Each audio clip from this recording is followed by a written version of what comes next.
சிறப்பிக்கின்றார். அவருடனான சந்திப்பு அரங்கம் மீளவும் தொடர்கிறது. ராஜ், தொடருங்கள். நன்றி சத்யபாலன். ஆமாம், சுருக்கமாக சொல்லப்போனால் நீங்கள் சொன்ன விடயத்திலிருந்து பார்க்கும் பொழுது தமிழ் தேசிய மக்கள் முன்னணியினர் அச்சப்படுவது போல ஏக்கிய ராஜ்ய என்ற அந்த புதிய அரசியலமைப்பு கொண்டுவரப்பட்டு மக்கள் வாக்கெடுப்புக்கு செல்லாமல் ஒரு கிழமைக்குள் பாராளுமன்றத்திலே நிறைவேற்றப்படும் என்ற அந்த அச்சத்தை தமிழ் மக்கள் கொள்ள தேவையில்லை. நிச்சயமாக மக்கள் மத்தியிலே வாக்கெடுப்புக்கு செல்லும் பொழுது தமிழ் மக்கள் அதை நிராகரிப்பதற்கான அல்லது ஏற்றுக்கொள்வதற்கான சந்தர்ப்பத்தை வழங்கப்படும் என்று எடுத்துக்கொள்ளலாம் என்று நினைக்கிறேன். அடுத்தபடியாக நீங்கள் சொல்லியிருந்தீர்கள் தமிழ் மக்கள் சார்பாக எவ்வகையான தீர்வு முன்வைக்கப்பட வேண்டும் என்ற விதமான சிலர் பேச்சுவார்த்தைகளை தமிழிசை கட்சியூடாக செய்திருந்தீர்கள் என்று. இப்பொழுது தமிழ் சட்டத்தரணிகள் பேரவை என்று ஒன்று உருவாக்கப்பட்டு அதன் மூலம் கட்சிகள் பங்கு பெற்றிருந்தார்கள். நீங்களும் பங்கு பெற்றிருந்தே நாங்கள் பார்த்திருந்தோம் கொழும்பிலே. அதிலே சில முடிவுகள் எவ்வகையான தீர்மானங்கள் எடுக்கப்பட வேண்டும் என்பதை பற்றி கலந்துரையாடினார்கள். மேலதிகமான செய்திகள், அதாவது நீங்கள் ஒரு செய்தியை சொல்லியிருந்தீர்கள், அதை பத்திரிகைகளையும் பார்த்திருந்தோம். இதற்கு மேலதிகமாக அங்கு யாரால் இந்த கூட்டம் கூட்டப்பட்டது, இதனுடைய முக்கியஸ்தர்கள் யார், எவ்வகையான தீர்மானங்கள் எடுக்கப்பட்டன, எவ்வகையாக இந்த தீர்மானம் நடைமுறைப்படுத்த போகின்றது என்பதை பற்றி சுருக்கமாக கூற முடியுமா? இந்த தமிழ் சட்டத்தரணிகள் பேரவை என்பதனுடைய கன்வீனராக சீனியர் லோயர் ரத்னவேல் அவர்கள் இருக்கிறார்கள். அவருடன் சேர்ந்து கொழும்பு பல்கலைக்கழகத்தினுடைய சட்டபீடத்தினுடைய பேராசிரியராக இருக்கக்கூடிய டாக்டர் சர்வேஸ்வரன் இருக்கிறார். அதே போல வேறு பல சட்டத்தரணிகளையும் உள்ளடக்கியதாகத்தான் இது இருக்கிறது. முக்கியமாக அதில் ஜனாதிபதி சட்டத்தரணி புவிதரன், வேறு சீனியர் லோயர்ஸ், ஜூனியர் லோயர்ஸ் போன்றவர்கள் அதில் சமூகம் அளித்திருந்தார்கள். எல்லாரது பெயரும் எனக்கு தெரியாது. இப்பொழுது நாங்கள் எடுத்திருக்கக்கூடிய முடிவு என்னென்று சொல்லி சொன்னால், நாங்கள் தமிழ் மக்களினுடைய கோரிக்கைகள் என்னென்ன அடிப்படையில் முன்வைக்கப்பட வேண்டும் என்று சொன்ன சில விடயங்களை பற்றி நாங்கள் பேசியிருக்கிறோம். அந்த விஷயத்தில் தமிழ் ஒரு சமஷ்டி அரசியல் அமைப்பு முறை என்பது இந்த நாட்டுக்கு தேவை என்பது ஒரு அடிப்படையானது. இது ஒரு மதசார்பற்ற நாடாக இருக்க வேண்டும் என்று சொன்ன சில விஷயங்கள், இப்படி சில விடயங்களை பற்றி நாங்கள் பேசி ஒரு ஒரு ஒரு ஒரு அடித்தளம் என்ன பேசிஸ்ல நாங்கள் எங்களுடைய கோரிக்கைகளை வைக்க முடியும் என்றதை பற்றி இப்பொழுது ஒரு குழு அமைக்கப்பட்டிருக்கிறது. அந்த குழுவில் என்னன்னு சொல்றது, இந்த சீனியர் மோஸ்ட் லோயர் எங்களுடைய விக்னேஸ்வரன் அவர்கள், கனகேஸ்வரன் அவர்கள் இருக்கிறார்கள். அவருடன் இணைந்து வெளிநாட்டில் இருக்கக்கூடிய ஆஸ்திரேலியாவில் இருக்கிற சொர்ணராஜாவா சொர்ணலிங்கமா அந்த சட்டத்தரணி அவர் ஒருவர், வெளிநாட்டிலிருந்து ஒருவர் இருக்கிறார். உள்நாட்டில் இருக்கக்கூடிய ஏனைய பல சட்டத்தரணிகளும் அதில் உள்வாங்கப்பட்டிருக்கிறார்கள். இவை தவிர கட்சிகள் சார்பாக ஒவ்வொரு, உதாரணத்துக்கு டிடிஎன்ஏ சார்பாக ஒருவர், தமிழிசை கட்சி சார்பாக ஒருவர், அல்லது இது என்று சொன்ன கிழக்கு மாநிலத்திலிருந்து ஒருவர் கொண்டு வரப்பட வேண்டும் என்ற அடிப்படையில் அதிலிருந்து சில சமயம் இருவராக இருக்கலாம் என்று சொன்ன கிழக்கு மாநிலத்தில் அவருடைய பாராளுமன்ற உறுப்பினர்களும் இருக்கிறார்கள். அதே போல அகில இலங்கை தமிழ் காங்கிரஸ் அல்லது தமிழ் தேசிய மக்கள் முன்னணி அல்லது தமிழ் தேசிய பேரவை, அவர்கள் 3 பேரில் அவர்கள் அந்த தரப்பிலிருந்து ஒருவர் வரலாம் என்று சொல்லிட்டு இப்படி. அதே மாதிரி விக்னேஸ்வரன், டாக்டர் எங்களுடைய நீதியரசர் விக்னேஸ்வரனுடைய கட்சியில் இருந்து ஒருவர், இப்படியாக ஒரு நான் நினைக்கிறேங்க ஒரு 11 பேர் அப்படி உள்ளடக்கப்பட்டதான ஒரு குழு ஒன்று நியமிப்பதற்கான ஏற்பாடுகள் நடைபெற்று வருகிறது. ஆகவே அந்த குழு உருவாக்கப்பட்டவுடன் அந்த குழு ஒரு டிராப்டை தயார் பண்ணி அதை சகல கட்சிகளும் ஏற்றுக்கொள்ளுகிற பட்சத்தில் அது ஒரு பொது தமிழ் மக்கள் சார்பான ஒரு பொதுவான கோரிக்கையாக, ஒரு புதிய யாப்பில் உள்ளடக்கப்பட வேண்டிய கோரிக்கையாக அது முன்வைக்கப்படலாம் என்ற ஒரு விஷயம்தான் இருக்கிறது. இதே சமயம் இன்னொரு விஷயம் இங்கு பேசப்படுகிறது சொன்னால், தமிழ் தேசிய மக்கள் முன்னணி, இங்க இருக்கக்கூடிய சிவில் அமைப்புகள், அவருடைய தமிழ் தேசிய பேரவையில் இருக்கக்கூடிய ஒரு சில கட்சிகளை உள்ளடக்கின ஒரு கூட்டத்தை நடாத்தி இருக்கிறார்கள். அது நான் நம்புகிறேன் இந்த சட்டத்தரணிகள் பேரவைக்கு முன்பாக நடைபெற்ற கூட்டமாகத்தான் நான் கருதுகிறேன். இப்பொழுது அதுக்கு பிற்பாடுதான் உங்களுக்கு வந்து அவர்கள் எல்லோரும் இணைந்து நாங்கள் சட்டத்தரணிகளுடைய கூட்டத்தில் கலந்து அதுக்கு பிற்பாடு இதெல்லாம் நடந்து முடிஞ்சது அதுக்கு பிற்பாடு. ஆனா இப்பொழுது ஒரு 28 பேர் கொண்ட ஒரு குழு ஒன்று ஒரு நியமனம் என்று சொன்ன ஒரு விடயத்தை அவர்கள் பத்திரிகைகளுக்கு அறிவித்திருக்கிறார். ஆகவே இப்ப உதாரணத்துக்கு என்னென்று சொல்றது வந்து சட்டத்தரணிகள் பேரவை உருவாக்கிய குழுவில் இருக்கக்கூடியவர்கள் இவர்கள் சொல்லக்கூடிய குழுவிலும் இருக்கிறார். உதாரணத்துக்கு குருபரன் இருக்கிறார், அல்லது கையேந்திரகுமார் பொன்னம்பலம் இருக்கிறார். அவர்கள் இங்கேயும் இருக்கிறார்கள், அங்கேயும் இருக்கிறார்கள் என்று சொன்னால், எது அவர்கள் என்ன என்ன யோசிக்கிறார்கள் என்பதை பற்றின ஒரு பிரச்சனை. அதுக்கு அந்த அந்த அடிப்படையில் தான் நானும் ஒரு பத்திரிகையாளர் சந்திப்பில் இப்படியான விஷயங்கள் பிரச்சனைகளை உருவாக்கும், மீண்டும் குழப்படிகளை உருவாக்கும். நாங்கள் அரசாங்கம் நாங்கள் வைக்கக்கூடிய முடிவுகளை ஏற்றுக்கொள்கிறார்களோ இல்லையோ, ஆனால் நாங்கள் ஒரு பொதுவான முடிவுக்கு வந்து அவற்றை சொல்ல வேண்டும். அப்படி சொல்வதன் கூடாகத்தான் அது ஒரு சர்வதேச சமூகத்திற்கும் அதனை முன்னெடுத்து செல்ல முடியும். ஆகவே 2 பட்ட கோரிக்கைகள் என்பது சரியாக இருக்காது. ஆகவே இப்படியான ஒரு இன்னும் ஒரு விடயம் தேவையில்லை என்று சொன்னா, இந்த தமிழ் பரப்பில் இருக்கக்கூடிய இப்ப நாங்கள் டிடிஎன்ஏ என்பது ஒரு 5 கட்சிகளுடைய கூட்டாக இருக்கிறது. தமிழ் தேசிய பேரவை என்பது 3, 4 கட்சிகள் இருக்கிறது. தமிழிசை கட்சி இருக்கிறது. அப்ப மொத்தத்துல பாத்தீங்கன்னு சொன்னா, தமிழ் தேசிய பரப்பில் இருக்கக்கூடிய எல்லாரும் ஒன்று சேர்ந்து இருக்கிற பொழுது, நாங்கள் இன்னும் ஒரு புதுசாக ஒன்றை ஆரம்பித்து செய்வது அவ்வளவு ஆரோக்கியமாக இருக்காது என்ற ஒரு கருத்தை நாங்கள் சொல்லியிருக்கிறோம். என்னென்று சொல்றது, அன்பார்ச்சுனேட்லி நான் நம்புகின்றேன் கஜேந்திரகுமார் பொன்னம்பலம் உங்களது நாட்டில் ஆஸ்திரேலியாவில் தான் இப்பொழுது நிற்கின்றார். சில சமயம் அவர் வந்து நிலைமைகள் சீராகும் அல்லது வர முன்பும் அவர் நிலைமைகளை சீராக்குவார் என்று நாங்கள் எதிர்பார்க்கிறோம். உங்களுடைய பத்திரிகை செய்தியை பார்த்திருந்தோம். அதாவது தமிழ் சட்டத்தரணிகள் பேரவையின் ஐக்கிய முயற்சியை முறியடிக்காதீர்கள் என்று நீங்கள் வேண்டுகோள் விடுத்திருந்தீர்கள் என்று நினைக்கிறேன். எனவே இந்த விதமான கோரிக்கையை நீங்கள் பொதுவாக விடுத்திருந்தீர்களா, அல்லது அவர்களுடைய கட்சிக்கு தனிப்பட்ட ரீதியிலே, அதாவது தனிப்பட்ட சொல்லும் பொழுது நீங்க பத்திரிகையாளர் மாநாட்டை விடுத்து நேரடியான செய்தியாக ஏதாவது கஜேந்திரகுமாருக்கு அல்லது அவருடைய செயலாளருக்கு அனுப்பியிருந்தீர்களா, அல்லது அதை பற்றி அவரிடம் வினாவி இருந்தீர்களா? நான் உண்மையாகவே முதலாவது எங்களுடைய தமிழ் சட்டத்தரணிகள் பேரவையுடன் நாங்கள் எல்லோரும் பேசி எடுத்துக்கொண்ட முடிவுகளுக்கு முரணானதாகத்தான் அந்த நிலைப்பாடு இருந்தது. ஆகவே சட்டத்தரணிகள் பேரவையுடன் நாங்கள் இந்த விடயத்தை பற்றி பேசியிருக்கிறோம், சொல்லியிருக்கிறோம். அவர்கள் நான் நம்புகின்றேன் அது தொடர்பாக அவர் நேரடியாக அவர்களுடன் பேச்சுவார்த்தைகளை நடாத்துவார்கள் என்று நாங்கள் எதிர்பார்க்கிறோம்.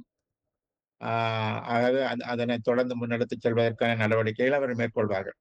கஜேந்திரகுமார் பொன்னம்பலம் இங்கு வருகிற பட்சத்தில் நிச்சயமாக நாங்கள் அவருடன் நேரடியாக இது பற்றி கலந்து பேசுறதுக்கான வாய்ப்புகள் இருக்கும். ஆகவே அந்த நேரத்தில் நாங்கள் கலந்து பேசக்கூடிய மாதிரி இருக்கும்னு தான் நான் நம்புகிறேன். சரி, அதற்கு முன்னால் இன்னொரு கேள்வி நான் கேட்க மறந்து விட்டேன். நீங்களும் அதிலே சொல்ல முயற்சித்தது, அதாவது தமிழ் சட்டத்தரணிகள் சங்கத்தினுடைய பேரவையுடைய கூட்டத்திலே தமிழிசை கட்சி சில உறுதிமொழிகள் வழங்கியதாக சொல்லியிருந்தீர்கள். அதாவது ஒரு உறுதிமொழி, நாங்கள் இந்த பேரவையினால் சமர்ப்பிக்கப்படும் தீர்வுக்கு மாற்றாக அல்லது தீர்வு செய்யப்படும் வரை அரசாங்கத்துடன் எந்த விதமான பேச்சுவார்த்தையும் நடத்தப்பட மாட்டாது என்ற உறுதிமொழி தமிழிசை கட்சியினால் வழங்கப்பட்டதாக அறிந்திருந்தோம். அதை நீங்கள் சொல்லியிருந்தீர்கள். இது தவிர வேறு ஏதாவது உறுதிமொழிகள் கோரப்பட்டிருந்தனவா அல்லது தமிழிசை கட்சியால் வழங்கப்பட்டதா? இல்ல அதொன்று. 2வது இப்ப இந்த ஏக்கராட்சி என்று சொன்ன விஷயத்தை பற்றி நீண்ட விவாதங்கள், கலந்துரையாடல்கள் நடைபெற்றது.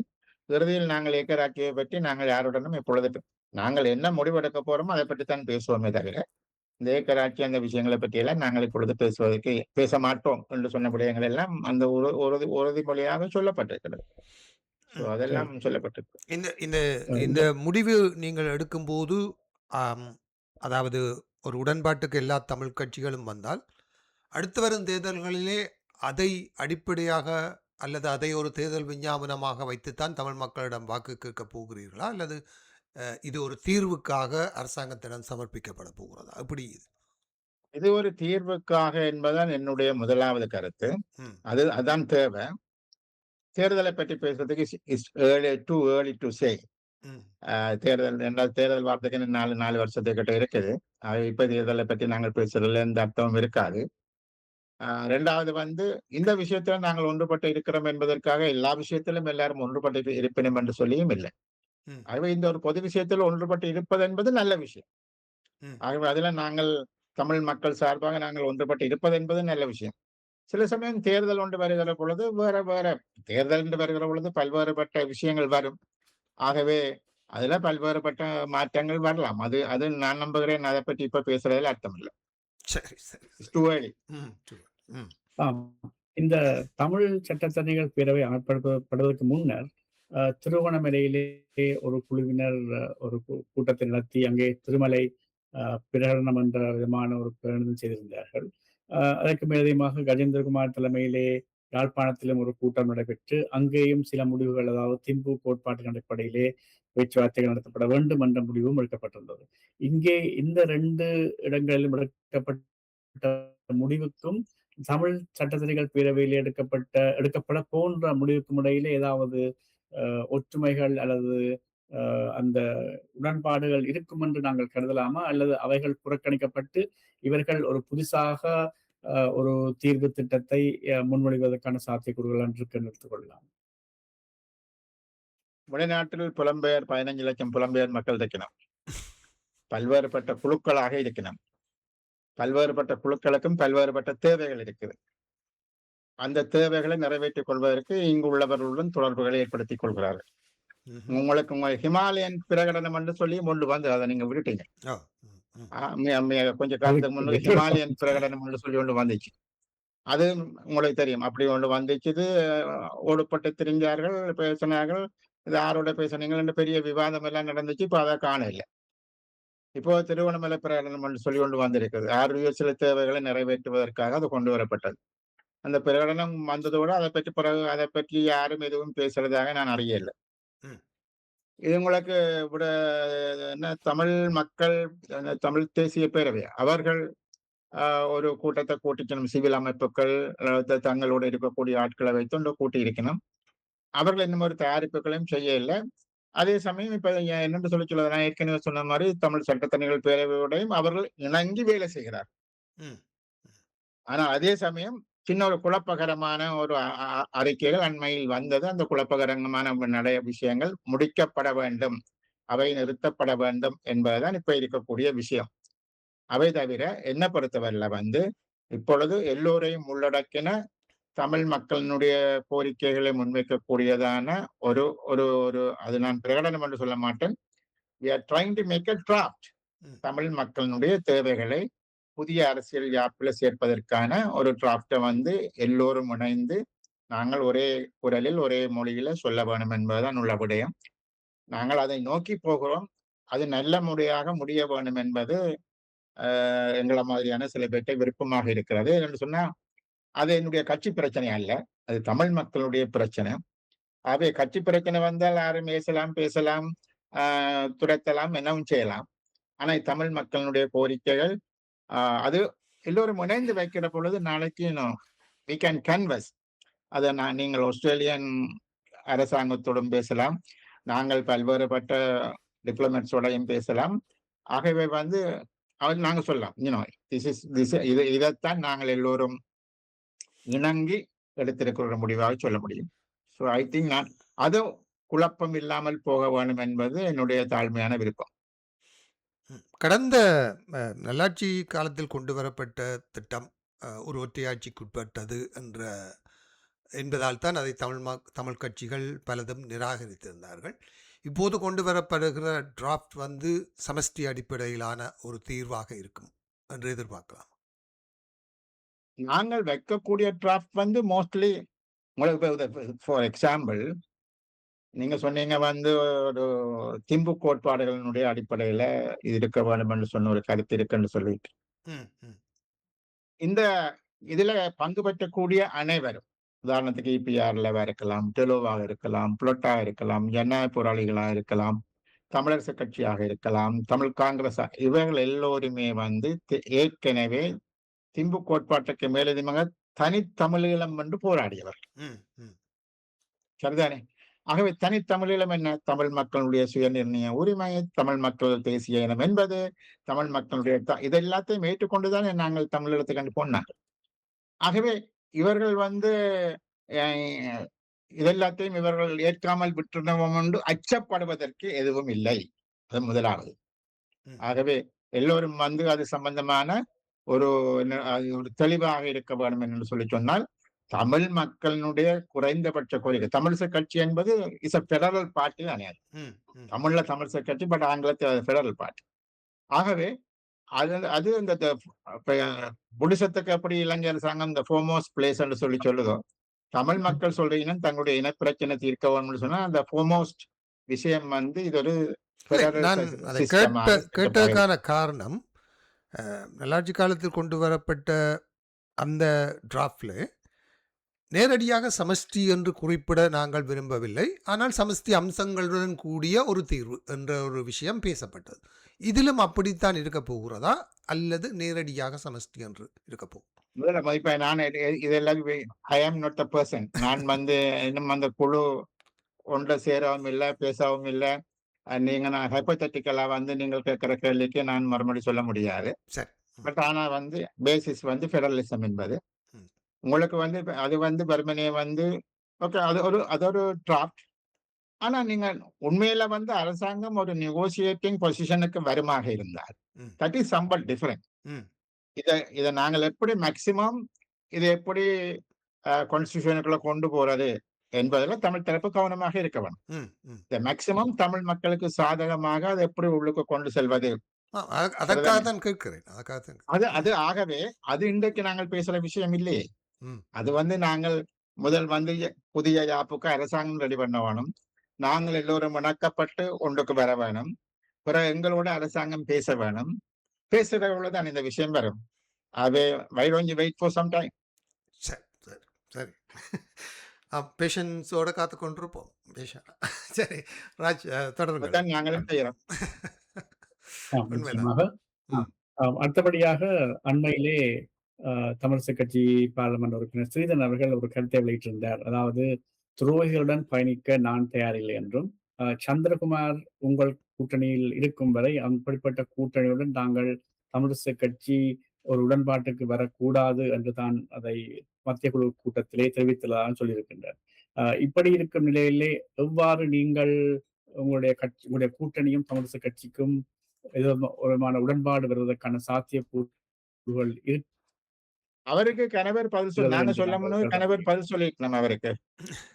வெளியில இருந்து பல பேர் அவருக்கு பதில் சொல்லி அவருடைய கேள்விக்கு கணவர் இணையதளத்திலேயோ அல்லது சோஷியல் மீடியாவிலேயோ நிறைய பேர் அவருக்கு பதில் சொல்லியாக்கிது. சோ ஆகவே உண்மையாகவும் நேர்மையாகவும் இந்த பிரச்சனை தீர்க்கப்பட வேண்டும் என்று சொல்லி சொன்னால், நாங்கள் தமிழ் தரப்பில் இருக்கக்கூடிய அனைவரும் ஒன்றிணைக்கப்பட வேண்டும். இதுல வந்து துரோகி, யார் துரோகி, யார் தியாகி என்று சொல்லி நாங்கள் இதுல விவாதம் நடத்த வெளிக்கிட்டோம் என்று சொல்லி சொன்னால், கணக்க கணக்க பிரச்சனையை பற்றி பேசணும். இன்றைக்கு என்னென்று சொல்லி சொல்றது வந்து ஸ்ரீதரன் என்னென்று சொல்லி சொல்றது அரசியலுக்கு வந்தது 2010ஆம் ஆண்டா. 10ஆம் ஆண்டு. 10ஆம் ஆண்டு. அந்த 10ஆம் ஆண்டு. அந்த தேர்தல் தான் அவர் வந்தவர். அது மட்டும் அவருக்கு அரசியலுக்கும் அவருக்கும் எந்த சம்பந்தமும் இருந்ததாக நான் அறியல. அவர் என்னோட வந்து பேசினவர். நான் தான் அவருக்கான ஆசனத்துக்கான ஏற்பாட்டையும் செய்தேன்.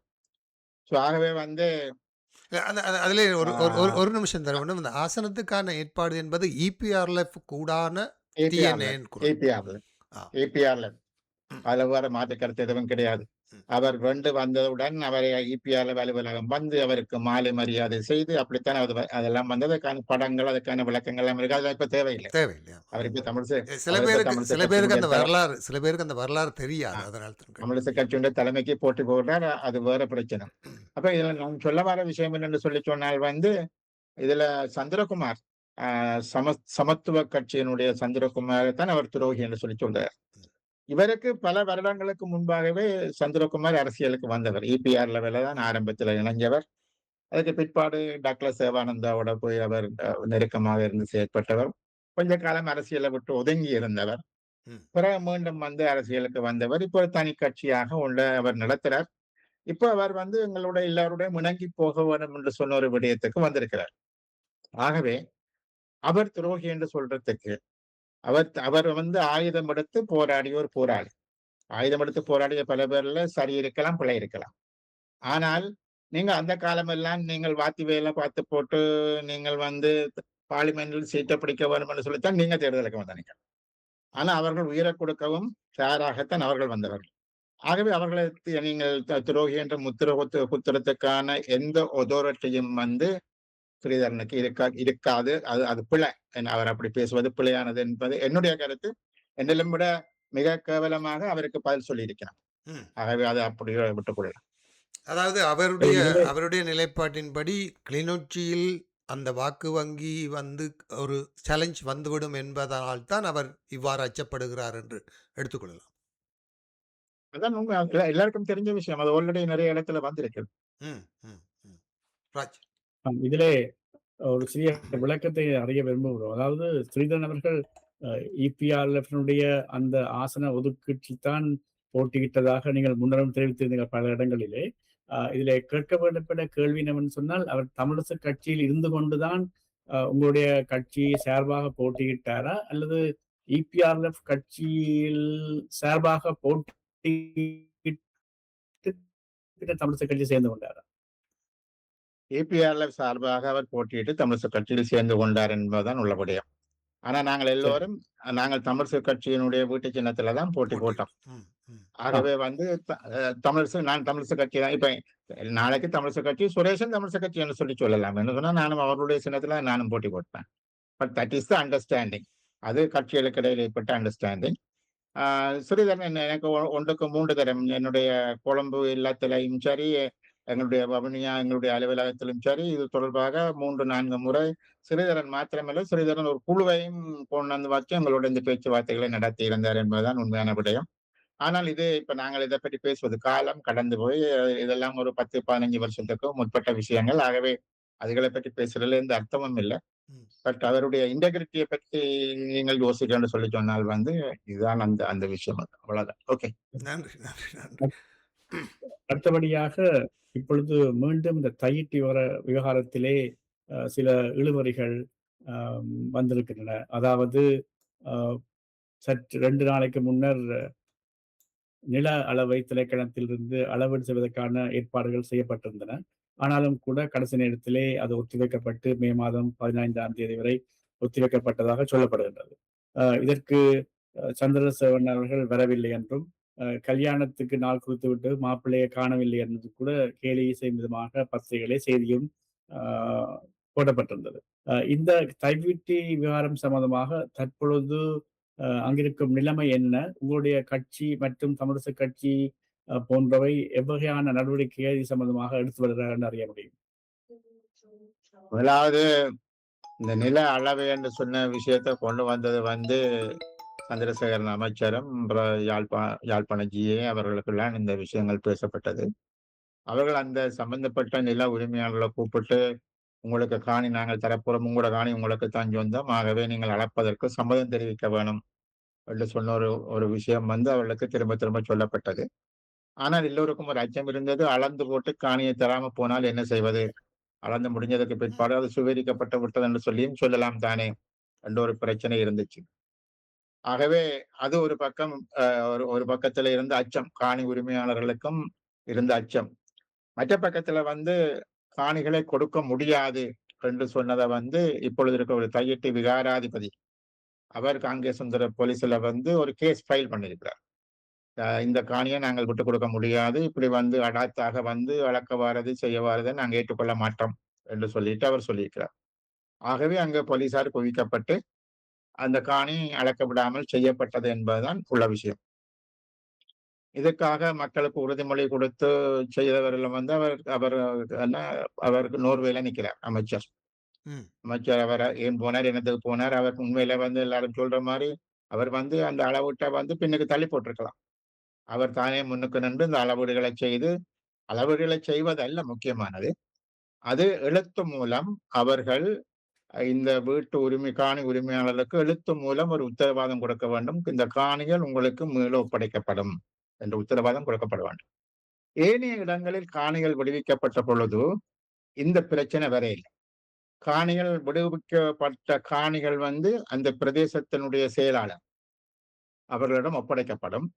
அவர்கள் வந்து அந்த காணி உரித்தாளர்களை கூப்பிட்டு, இந்த காணி உங்களுடைய எல்லைகளை போய் பார்த்து காணியை இது பண்ணுங்கள் என்று தான் சொல்லுவேன். அதுக்கேற்ற மாரி தான் நடந்தது. அது கணக்கெடுத்துல அப்படித்தான் நடந்தது. ம். ம். ம். இந்த இடத்துல மாத்திரம் தான் இவர்கள் சொல்லினோம், காணியை நாங்க அளக்க விடுங்கோ உங்களுக்கு தாரோம். சரிதானே? ஆகவே இது வந்து ஒரு வித்தியாசமான ஒரு அணுகுமுறை. இது எவ்வளவு தூரம் இவர்களை நம்புவது என்பது என்னைப் போல ஆட்களுக்கு இருக்கக்கூடிய கேள்வி. நாளைக்கு அளந்து முடிஞ்ச பிறகு வந்து, இல்ல, இல்ல இது சுவீகரிச்சாச்சு என்று சொல்லி சொன்னால் வந்து, நீங்கள் என்ன அரசாங்கத்தோட திரும்ப யுத்தமா புரிய முடியும்? ம். இல்ல. ஆகவே நான் சொல்லக்கூடியது என்னவென்று சொல்லி சொன்னால் வந்து, குறைந்தபட்சம் எழுத்து மூலம் இந்த காணி உரிமையாளர்களுக்கு எழுத்து மூலம் அரசாங்கம் உத்தரவாதம் கொடுக்கப்பட வேண்டும். இந்த காணிகள் உங்களது உறுதியின் பிரகாரம் அளவீடு செய்யப்பட்டு உங்களிடம் ஒப்படைக்கப்படும் என்பது எழுத்து மூலம் கொடுக்கப்பட்டால் தான் இந்த அளவீட்டை அவர்கள் ஏற்றுக்கொள்ள வேண்டும் என்பது எனது கருத்து. ம். ஆனால் நீண்ட காலம் தங்களது காணிக்காக போராடி கொண்டிருக்கக்கூடிய மக்கள், 40 வருஷம் ஏறத்தாழ போராடி கொண்டிருக்கக்கூடிய மக்கள், சில சமயம் இந்த காணி இழந்து தந்துருவாங்கள் என்று சொல்லி சொன்னால், அதை நாங்கள் குழப்புகிறோமோ என்று சொன்ன ஒரு எண்ணப்பாடு யாருக்கும் வரலாம்.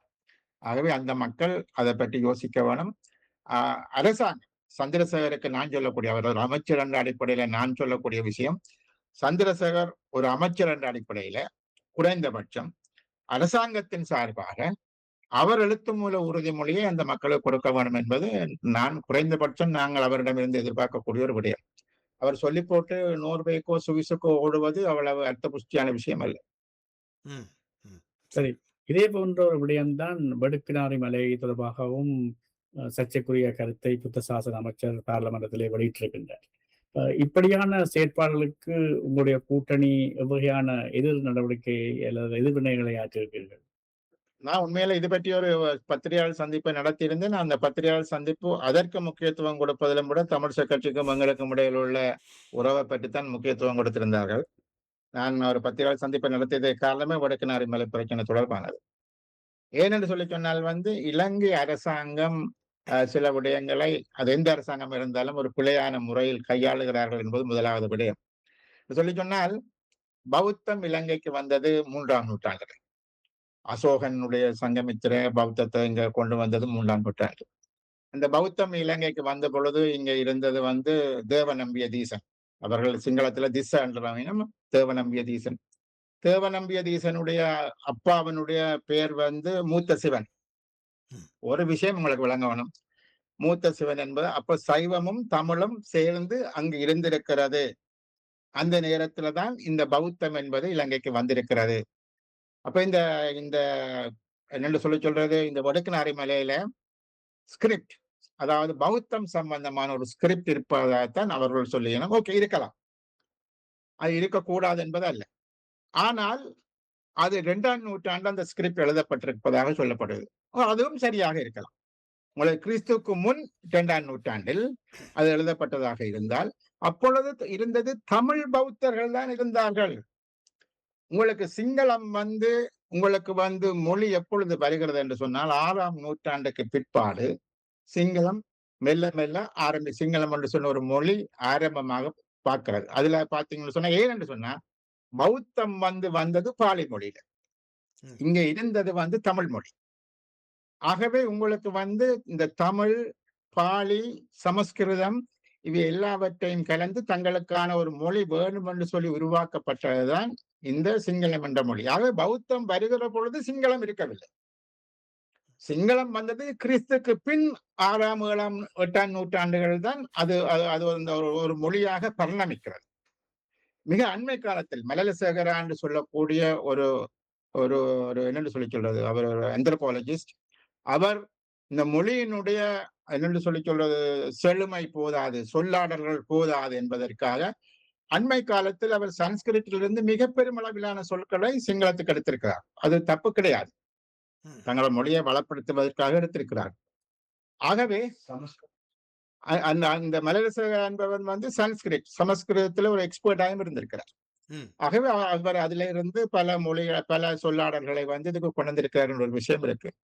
அப்ப இப்ப இருக்கக்கூடிய அரசாங்கம் இந்த இப்படியான புராதன சின்னங்களை ஏதோ சிங்கள பௌத்தர்களுக்கு உரித்தானது என்ற ஒரு போக்கில் பார்ப்பது என்றது முதல் தவறானபடி. அதாவது வந்து வடக்கு மாநிலத்திலோ கிழக்கு மாநிலத்திலோ இருந்த தமிழ் மக்கள் முழுமையாக இல்லாவிட்டாலும் ஒரு பகுதியினர் பௌத்தத்தில் சேர்ந்தார்கள். முந்தைய அரசன் எப்படியோ குடிகள வழியாக இருந்தது. ஆமா. ஆகவே அரசன் தேவநம்பிய தீசன் வந்து மாறுகிற பொழுது அவருடைய குடிகளும் கொஞ்சம் மாறிச்சுது. 7ஆம் 8ஆம் நூற்றாண்டுகளில் வந்து உங்களுக்கு பக்தி மூவ்மெண்ட் சம்பந்தர், ஞான சம்பந்தர், அப்பர் ம். இவர்களுடைய காலத்தில் இந்தியாவில வந்து உங்களுக்கு தெரியும். தமிழ்நாட்டுல வந்து பௌத்தம் கோலோச்சின ஒரு காலகட்டம் இருக்கு. அது பொன்னியின் செல்வன் துவக்கம் பல்வேறுபட்ட நாவல்களையும் கூட நீங்க படிக்கலாம். இப்ப வந்து நீங்க காஞ்சிபுரத்துல அல்லது நாகப்பட்டினத்துல பௌத்தம் எப்படி மேலோங்கி இருந்ததுன்ற ஒரு விஷயம் இருக்கு. இந்த பக்தி மூவ்மெண்ட்டுக்கு பிறகு அங்கு பௌத்தம் எல்லாம் களையப்பட்டு மீண்டும் சைவம் முதல் நிலைக்கு வருகிறது. சரிதானே? அந்த நேரத்துல வந்து தமிழகத்தில் இருந்த பல்வேறுபட்ட புத்தபிக்குமாரும் இலங்கைக்கு வந்து பௌத்தத்தை பாதுகாப்பது இலங்கை என்ற ஒரு நிலவரம் வருகிறது. ஆமா. ம். ம். சரிதானே? அதுக்கு பிற்பாடுதான் அந்த மொழி நான் சொன்னேன் அந்த 6ஆம் 7ஆம் நூற்றாண்டுக்கு தங்களுக்கு கொண்டு ஒரு மொழி வேணும் என்று சொன்ன விஷயம் எல்லாம் அந்த பக்தி மூவ்மெண்ட்டுக்கு பிற்பாடு தானே இந்தியாவில இருந்து வந்த பௌத்த பிக்குகளும் சரி, இங்க இருந்தவர்களும் சரி, அதுவரை எல்லாமே தமிழாகத்தான் இருந்தது. ஆனால் உங்களுக்கு கோட்டை ராட்சியம், கண்டி ராட்சியம் இருந்த பொழுது, கடைசியா ஸ்ரீ விக்ரமன் ராஜசிங்கன் அவர் அரசனாக இருந்த பொழுது, நீங்கள் இன்றைக்கும் வந்து என்னன்னு சொல்ல கண்டி இதுக்கு போனீங்கள் என்று சொல்லி சொன்னா பார்க்கலாம். விக்ரம ராஜசிங்கன் தமிழ்ல கையெழுத்து வச்சிருக்கார். ம். ம். அதனை நீங்க பார்க்கலாம். அங்க இருக்குது. ஆ 2வது விஷயம் வந்து கோட்டை ராட்சியத்திலும் சரி, கண்டு ராட்சியத்திலும் சரி நீதித்துறை இந்த பிரிட்டிஷ் படையெடுப்புகள் வரும் வரையில இந்த நீதித்துறை முக்கியமா தமிழ்லாம் இருந்துச்சு. இது எல்லாம் இதெல்லாம் வரலாறு. இதெல்லாம் சிங்கள தரப்பிலிருந்து இந்த ஆனால் வரலாறுகள் எழுதப்பட்டிருக்குது. இதை யார் ஆகவே பௌத்த சாசன அமைச்சருக்கு தெரிவித்து இந்த விடயங்களை விளங்கப்படுத்தி சொல்லுவது? ஆகவே முதல் பௌத்த சாசன அமைச்சருக்கு முதல் இதை படிக்கணும். இந்த வரலாறுகளை முதல் அவர் படிக்கணும். ஆமா. சரிதானே? முதல் வந்து இந்த கலாச்சார அமைச்சுக்குள்ள இருந்து புத்தபிக்கு மேல தூக்கணும். ம். ம். ஏன்னா அவர்கள் தான் வந்து இந்த இந்த இந்த இந்த ஒரு என்னன்னு சொல்ல ஒரு ஒரு ஃபண்டமெண்டலிஸ்டாக அவர்கள் நடக்கிற ஆட்கள் அவர்கள கையில இது இருக்கிற தான் இந்த ஆர்க்கியோலஜிக்கல் சைட் அவர்களுடைய கையில இருக்கிறதால தான் இது உண்மையிலேயே வந்து இது பாதுகாக்கப்பட வேண்டும் என்பதுல மாற்று கருத்து இல்ல. எதிர்கால சந்ததிக்கு இங்க தமிழ் மக்களும் பௌத்தத்தில் இருந்தார்கள் சொல்லுவதில் மாற்று கருத்து இல்ல. அந்த இடங்கள் பாதுகாத்து மக்களுடைய பார்வைக்கு எதிர்கால சந்ததியின் பார்வைக்கு இருக்கணும்ன்றது மாற்று கருத்து இல்ல. ஆனா இவங்க என்ன செய்யறாங்கன்னு சொன்னா குருந்தூர் மேலையில இரவோடு இரவா ஒரு புத்தகங்கள் கட்டுவாங்க. ம். சரிதானே? வடக்குநாறு மேலையில உள்ள தமிழாக்கள் எல்லாம் திரட்டி போட்டு அதுல வந்து ஒரு புத்தகையில கட்டுவாங்க. சுத்தி வர இருக்கிற கமம் எல்லாத்தையும் எடுக்கணும். அங்க வந்து அவங்க தோட்டம் விவசாயம் செய்யற எல்லாரையும் வந்து துரத்தவன். இது வந்து என்னன்னு சொல்லி சொன்னால் வந்து அது ஒரு ஆர்க்கியோலஜிக்கல் சைட்டை பாதுகாக்கிற விஷயம் இல்ல. எங்களோட ஏன்ஷியன்ட் ஹிஸ்டரிய பாதுகாக்கிற விஷயம் இல்ல. இதெல்லாம் வந்து என்னன்னு சொல்லி சொன்னால் வந்து சிங்கள பௌத்தத்தினுடைய மேலாதிக்கத்துக்குள்ள எல்லாத்தையும் கொண்டு வர வேணும். ம். இது ஒரு அர்த்தமற்ற வளர்ச்சித்தனமான மூலகட்ட ஆக்களினுடைய ஒரு சிந்தனை. இதுக்கு வேற ஒன்றும் செய்யலாம். இந்த இதுக்குள்ள வர கலாச்சார அமைச்சர்கள் அவர் ஜேவிபில இருந்து வந்தானேன்னா என்ன மண்ணாங்கட்டில இருந்து வந்தாங்க. Sorry to say that. ம். சரிதானே? இவர்கள் இதை பற்றி படிக்கிறேன் தெரியாது. ம். ம். ஆகவே அவர்கள் வந்து என்னென்று சொல்லி சொன்னால் இதெல்லாம் சரி என்று சொன்ன ஒரு பார்வைக்குள்ள கொண்டு போயிடும். அல்லது அவர்களுக்கு அப்படித்தான் படிப்பிக்கப்பட்டிருக்கிறது என்று எடுத்துக்கொள்ளலாம். அப்படித்தான் உங்களுடைய அந்த ம். சிங்கள என்னென்று சொல்லி சொல்றது பாட விதானங்கள்லயும் இந்த விஷயங்கள் தான் அப்படித்தானே சொல்லப்படுகிறது. சொல்லப்படுகிறது. ம். இந்த நல்ல தெளிவுபடுத்தல்கள் எல்லாமே அதெல்லாம் வந்து கொண்டிருக்குது. ராஜ் ஆ, வேற ஏதாவது கேள்வி? ஆம். இறுதியாக தமிழ்நாட்டிலே தற்பொழுது தேர்தலுக்கான பிரச்சாரங்கள் நாளையுடன் முடிவடைகின்றன. 23ஆம் தேதி தேர்தல் நடைபெற உள்ளது. தமிழ்நாட்டை பொறுத்தவரைக்கும் இப்பொழுது இலங்கை பிரச்சனை சம்பந்தமாகவோ, இலங்கை தமிழர் சம்பந்தமாகவோ எந்த விதமான உரையாடல்களும் தேர்தல் பிரச்சாரங்களிலே முக்கிய கட்சிகளால் செய்யப்பட்டதாக தெரியவில்லை.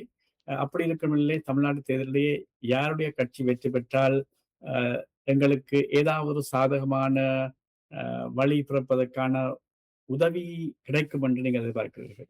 அதே சமயம் என்னிடம் ஒரு கேள்வி. இப்போது தமிழ்நாடு யாழ்ப்பாணத்தில் சீமான் அவர்களுக்கும் விஜய் அவர்களுக்கும் பெரிய கட் அவுட் எல்லாம் வைக்கப்பட்டு ஆதரவுகள் தெரிவிக்கப்படுவதாகவும் சொல்லப்படுகிறது. உங்கள் பார்வையிலே அது தொடர்பான என்ன அப்படி கருத்து? இது நியூஸ் டு மீ நான் அதை கேள்விப்படையில. நான் எங்க இருக்காம அப்படி உங்கள் ஃபேஸ்புக்கில் தான் பார்த்தேன் யாழ்ப்பாணத்தில். என்ன தெரியல. எந்த படத்தை எடுத்து போடுறான்னு தெரியல. எனக்கு தெரியல. யாழ்ப்பாணம் ஆனா விஜயனுடைய விசிறிகள் இங்கேயும் இருக்கணும் தானே. ம். ம். அங்க உள்ள விசிறிகள் மாதிரி இங்கேயும் விசிறிகள் இருக்கணும். ஆகவே அவர்கள் எதுவும் செய்யலாம். பட் யார் வந்தாலும் அவர்களுடன் இணைந்து வேலை செய்ய வேண்டியது இலங்கை தமிழருடைய விஷயம். இவர்கள் யார் வந்தாலும் டெல்லியில உள்ளவர்களை எவ்வளவு தூரம் இவர்களால் இன்ஃப்ளூயன்ஸ் பண்ண முடியும் என்பது இருக்கக்கூடிய கேள்வி. உண்மை. டெல்லியினுடைய வெளிநாட்டு கொள்கையை ஏற்றுக்கொண்டு போகக்கூடியவர்களாத்தான் இவர்கள் யார் வந்தாலும் இருப்பார்களே தவிர, தங்களது ஒரு ஈழத்தமிழ் மக்கள் சார்பான ஒரு பாலிசிய வந்து மத்திய அரசுக்குள் இம்போஸ் பண்ணக்கூடிய, இன்ஃப்ளூயன்ஸ் பண்ணக்கூடிய கெப்பாசிட்டியோட இவர்கள் இருக்கிறார்களா என்பது ஒரு கேள்வி. எங்களுக்கு நீண்ட காலம் தமிழக அரசியல், இந்திய அரசியல் அனுபவங்கள் இருக்கிறது. ம். ஆகவே யார் வந்தாலும் நாங்கள் அவர்களுடன் இணைந்து வேலை செய்ய வேணும் என்பதுதான் என்னுடைய கருத்து. நன்றி. நன்றி. நன்றி. நல்லது. சுரேஷ் பிரேமச்சந்திரன் அவர்களே, சமகாலத்தில் உங்களுடைய கட்சியினுடைய உங்களுடைய கூட்டணியின் பயணம் தொடர்பாகவும், அதே சமயம் மிக நாசுக்காக தமிழரசு கட்சியுடன் நீங்கள் தற்சமயம் தொடர்ச்சியாக பேச்சுவார்த்தைகள் நடத்துவதால் ஸ்ரீதரன் அவர்களுடைய பிரச்சனையை பெரிதுபடுத்தாமல் அமுக்கியே வாசித்து கொண்டு சென்று விட்டீர்கள் என்று நம்புகிறேன். இருந்தாலும் அந்த தகவல்களை தந்ததுக்கு நன்றி தெரிவித்துக் கொண்டு நம்மோடு இணைந்து பயணித்ததுக்கு மனமார்ந்த நன்றிகளை தெரிவித்துக் கொள்கிறோம். தொடர்ச்சியாக உங்களுடைய முயற்சிகள், தமிழ் மக்களுக்கான உங்கள் முயற்சிகள் தொடர்ச்சியாக வெற்றி பெற வேண்டும் என்று வாழ்த்துக்களை தெரிவித்து விடைபெற்றுக் கொள்ளலாம் என்று நம்புகிறேன். நன்றி, வணக்கம். நன்றி, நன்றி, நன்றி. நேர்கள் இதுவரை ஜனநாயக தமிழ் தேசிய கூட்டணி சார்பில் திரு சுரேஷ் பிரேமச்சந்திரன் அவர்களுடனான சந்திப்பு அரங்கம் இடம்பெற கேட்டீர்கள்.